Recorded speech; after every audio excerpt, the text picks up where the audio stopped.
पिछले 3 दिन से ईरान और अमेरिका के दरमियान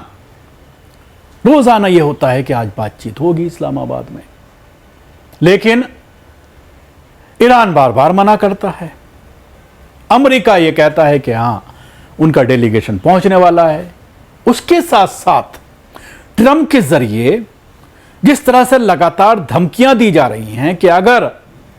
जंगबंदी नहीं की, हॉर्मुज को नहीं खोला गया, वहां से नाकाबंदी नहीं हटाई गई, तो हम ईरान को पूरी तरह से तबाह कर देंगे, ईरान को दुनिया के नक्शे से मिटा देंगे। लगातार धमकियां दी जा रही हैं, लेकिन ईरान है कि इन गीदड़ भपकियों में आने को तैयार नहीं है। और जिस तरह का स्टैंड लगातार ईरान के जरिए लिया जा रहा है और ईरान के मुख्तलिफ नेताओं के जरिए जिस तरह के बयानात दिए जा रहे हैं, तो उन्होंने साफ कर दिया है कि हम किसी भी समझौते के मूड में नहीं है जब तक के हॉर्मुज में जो नाकाबंदी की गई है अमेरिका के जरिए, जब तक अमेरिका वहां से अपनी फोर्सेस को नहीं हटा लेता, जब तक उसको नाकाबंदी खत्म नहीं होती और जिस जहाज को ईरान चाह रहा है जाने दे या देने के लिए उसको जाने नहीं दिया जाता, तब तक वो टेबल पर बैठ करके बात करने को तैयार नहीं है। अब थोड़ी देर पहले यह बयान आता है ट्रंप का कि पाकिस्तान ने यह कहा है कि ईरान का यह कहना है कि तमाम नेताओं से विचार विमर्श करने के बाद, अपनी तमाम लीडरशिप से बात करने के बाद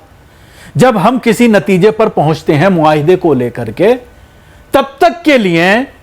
जंगबंदी आगे कर दी जाए, युद्ध विराम बढ़ा दिया जाए। यह बात कही गई ट्रंप के जरिए और यह कहा कि हमने युद्ध विराम को आगे बढ़ा दिया है। उधर ईरान का बयान तुरंत सामने आ जाता है कि हमने पाकिस्तान से कोई रिक्वेस्ट नहीं की, हमने अमेरिका से कोई रिक्वेस्ट नहीं की कि इस जंगबंदी को आगे बढ़ा दें, बल्कि हम तो इंतजार कर रहे हैं कि अमेरिका युद्ध विराम को खत्म करे, हमारे ऊपर हमला करे और उसके बाद हम दोबारा ताकत के साथ, एक ब्रेक के साथ, जिसमें हमने बहुत सारी जो कमियां थीं जंग में 40 दिन की, उन कमियों को हमने पूरा किया है। अपने जो मिसाइल पैड्स हैं उनको हमने ताज़ा दम किया है, उनको हमने भर लिया है, मिसाइलें तैयार हैं और इन दिनों में तकरीबन 15 दिनों में हमने बड़ी संख्या में और मिसाइल तैयार कर ली हैं। उसके अलावा गैर आधिकारिक तौर पर यह बात भी सामने आ रही है कि रशिया और चाइना से भी एयर डिफेंस सिस्टम ईरान पहुंचा है और उसको एक्टिव कर दिया गया है, क्योंकि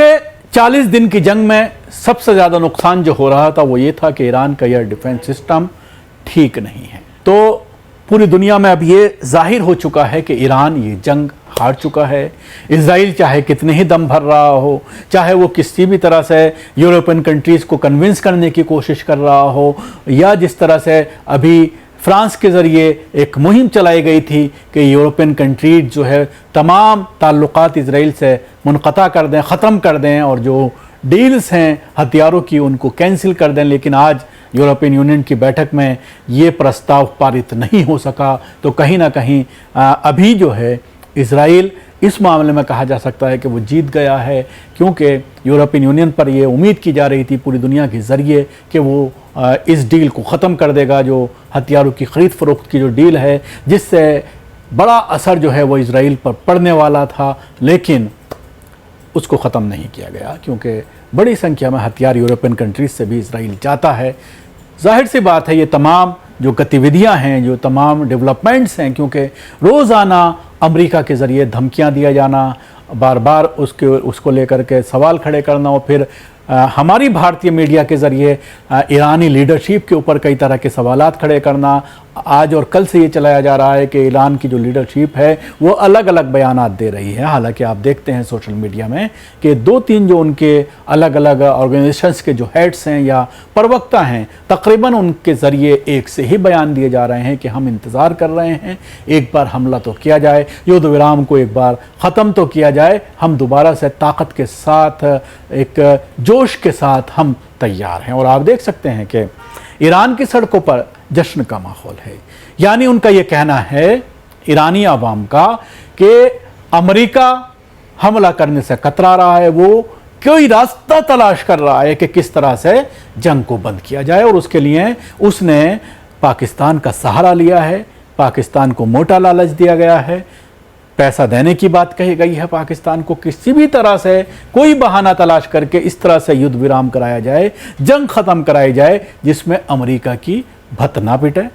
जिसमें अमेरिका के ऊपर सवालात खड़े ना हो, जो पूरी दुनिया में अपने आप को उसने लीडर घोषित किया हुआ है, खुद ही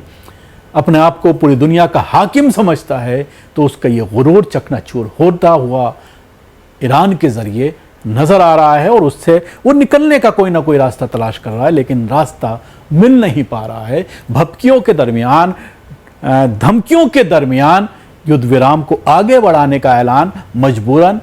अमेरिका को करना पड़ा है। तो अब ये देखने वाली बात होगी कि आगे के 2-3 दिन इस पूरे मामले में किस तरह के सामने आते हैं, क्योंकि आज जिस तरह से ईरान की लीडरशिप के ज़रिए जो बयानात दिए जा रहे हैं, बहुत ही जुर्रतमंदाना बयानात हैं, और इन बयान के सामने आने के बाद अब अमेरिका का क्या रिएक्शन होता है, ये भी देखने वाली बात होगी। अब से थोड़ी देर पहले ये भी खबर आई कि 3 कश्तियों के ज़रिए जहाज़ों के ऊपर हमले किए गए हैं, ईरानी कश्तियों के ज़रिए गोलीबारी की गई है, किसी के हताहत होने की खबर नहीं है, लेकिन